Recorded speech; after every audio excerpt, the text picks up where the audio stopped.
All right, y'all. So real quick, I'm gonna touch on consciousness, what it is, and try to give some little insight into consciousness.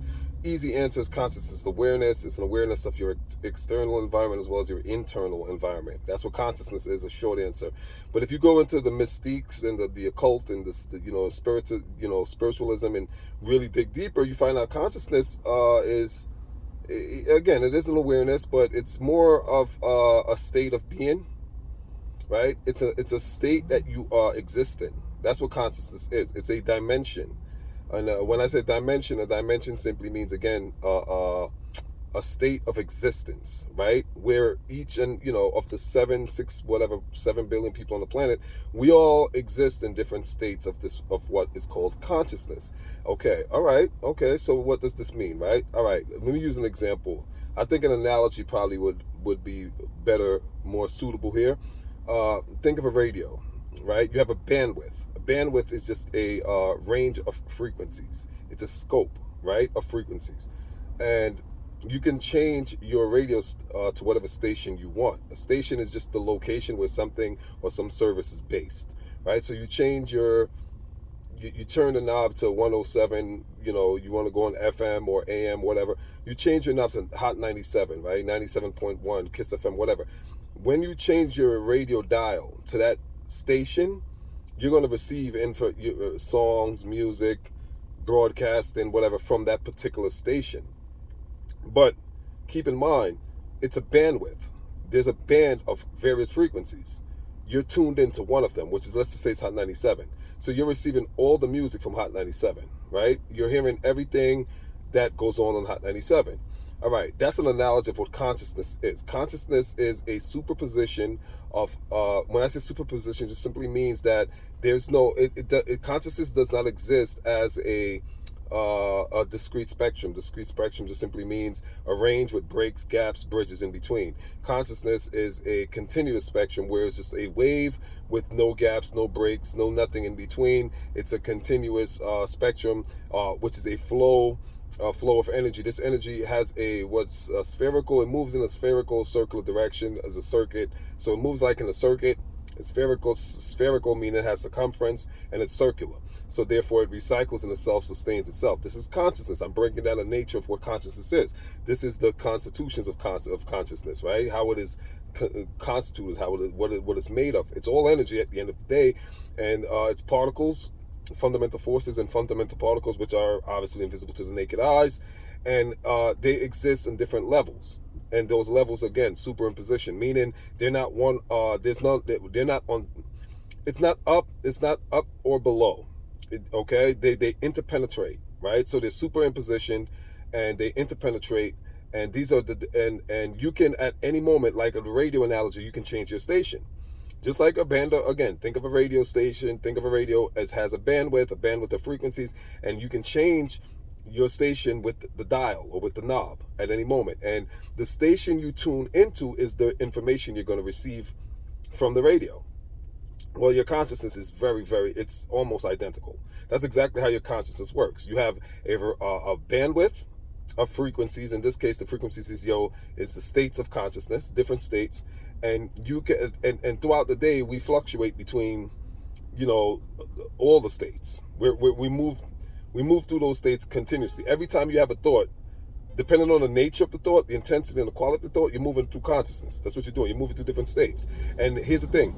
Each state of consciousness has its particular characteristics, natures, and properties. Just like each radio station. Look, DirecTV, right? When I go to the music channels, there's a channel for jazz. If I turn on the jazz channel on DirecTV, all day that's all they play is jazz. Let's say consciousness, that DirecTV represents consciousness in this analogy. That station, that television station, is only going to play jazz music 24/7. If I take the remote control and turn to that channel, that's all I'm going to hear all day is jazz. Now let's say I want to do rock. If I change the channel from channel 6 or whatever to channel 7, and if channel 7 represents rock, that's all I'm going to get is rock. Let's say I want to hear reggae, and that channel is 200. If I go to channel 200, I'm not going to hear rock. I'm no longer going to hear jazz. I will hear reggae, because that channel 200 What exists on channel 200 is just reggae. Everything and all things reggae exists on channel 200. So if I go to channel 200, all I'm gonna get is reggae. If I go on channel 6, all I'm gonna get is jazz. If I go on channel 600 or channel 5, you get the gist of what I'm saying. So each state of consciousness has its own properties, its own nature and characteristics. And if you tune into that state of consciousness, whatever resides on that state is what you're going to get. That's it. Whatever resides on that state is what you're going to get. I can't get rock on channel 600 if channel 600 only has a reggae.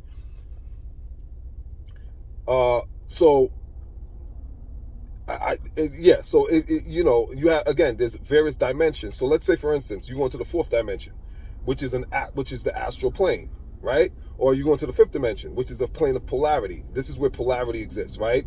Up, down, left, right, me versus you, her versus him versus her, right? It's duality, polarity, right? There's polarized charges in this state on this plane. So everything is polarized in the fifth dimension, right? You have everything's opposite, positive charge, negative charge. So if you are a person who's tuned into that state, you know, here's the thing, it's unaware human beings. We're unaware human beings, meaning like most people don't notice about what I'm discussing right here, right? So if you're not aware of how consciousness works, and you're one of those, and here's the thing, the question now comes: how do you know, or how is it possible?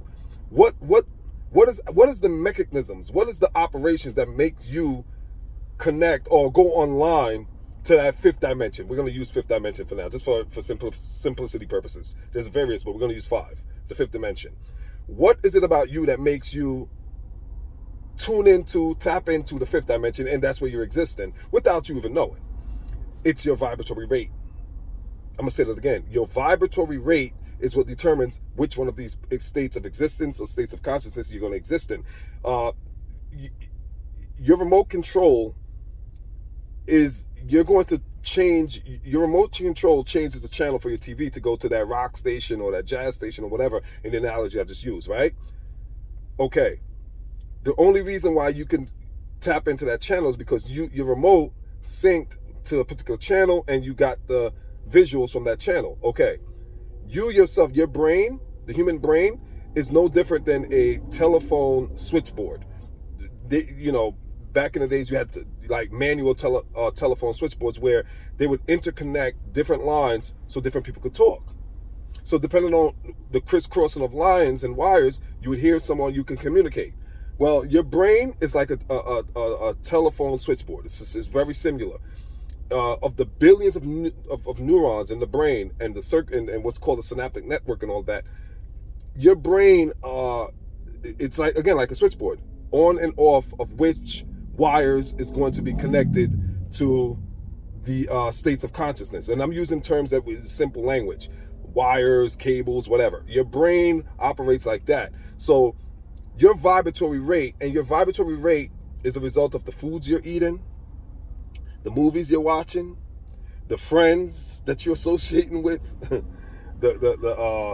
your behaviors, your activities, your hobbies, your vices, all of the things you do, your activities.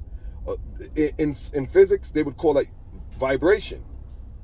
Vibration don't mean in physics literally the vibration like we know something vibrates. It does and it doesn't. It has a deeper connotation. It simply means all of your human everyday activities, whether you're contracting, right, closing in, or you're expanding, right, which is oscillation and vibration. I don't want to get too confusing with that, but that's so all your activities is your vibratory. It's called your cumulative vibratory rate. Everything you do is your cumulative vibratory rate. That's what's going to determine what state or what channel of consciousness you're going to be plugged into or you're going to align with. And this is unbeknownst to you because most people are not conscious of this. This is what goes on. This is why I'll make another video. Free will is an illusion. I'm going to make another video. We're going to talk about free will and how far free will goes and don't go, blah, blah, blah. But so let me just stick on this. So The state of consciousness, each state of consciousness, like each TV channel, has its own pictorials, its own imagery, forms, sacred geometries, and is on the, I think it's the sixth dimension. I think sixth dimension has sacred geometry.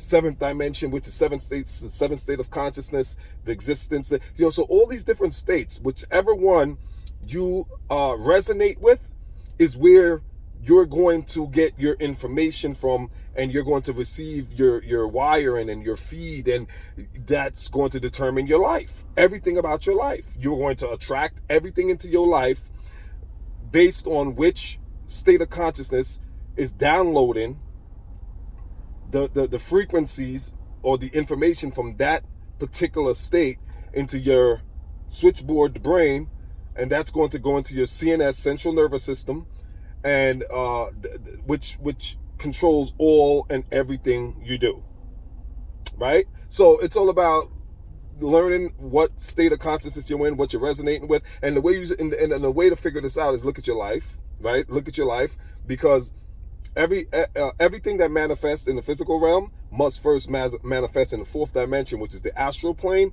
Nothing can show up in your life without first going through the astral plane. The astral plane is considered like the template. It's the blueprint for everything that comes into the physical realm. Now, we could stay here all day. I can go on forever, but hopefully this is some information that makes some lights goes off in your head. And it's one last thing before I go. A practical step to get in tune with some of the stuff I'm talking about, to become more aware of it, a practical step is this: meditation, meditation, meditation, meditation. I cannot overemphasize, I cannot say it enough or too little. There's no like meditation, meditation, meditation, meditation. You have to start meditating. You have to go into meditation. Meditation, transcendental meditation. You must. It's an absolute, you can't access into none of what I'm discussing. None of this stuff is going to resonate with you. It's going to go over your head unless you're meditating. Meditation is the language of the universe, okay? All right? Meditation is the currency of the universe, okay? In this world, physical world that we live in, we know the money is. Money is what gives you access, right? Money is the currency that gives you access in this physical realm. Okay, meditation is the currency in the immaterial, invisible, spiritual, metaphysical realm. Meditation is what money, and meditation is what money is to this world in the metaphysical world. Okay, meditation, and you don't have to try to, like me, I do a lot of meditation. I do hours, 2 hours, an hour, but when I started, it was 1 minute. 1 minute turned into 2, 5 minutes, 10 minutes. Now, I've been doing it for some years now, so I'm somewhat mature in it. But you don't have to rush it. Take your time. But meditation is the most important thing. And just to give you a little bit more practical techniques, find a phrase, a mantra, an affirmation, and concentrate on that for 1 minute. 30 seconds, however long you want, until you get a stopwatch and train your mind to focus on that mantra or that affirmation or whatever it is. It's up to you. And that's how you baby steps. That's how you take your baby steps. And when you'll see, as you don't rush it. And also your body's going to speak to you. Like, the information is not going to come. Your left hemisphere is the analytical brain. It's going to get in the way. I'm going to tell you right now, watch for your own internal defense mechanisms to rise up. What I mean by that is your left hemisphere of your brain is going to turn into your ultimate arch enemy and nemesis. It's going to war against you because it's used to logics, it's rational thinking. It makes sense. It's very proud of its ability to be reasonable and rational, and do everything I'm talking about. Meditation is totally the opposite. Okay, so you watch for that. And pace yourself, and it'll all come to you in time. All right, because at the end of the day, it's all up to the big guy upstairs.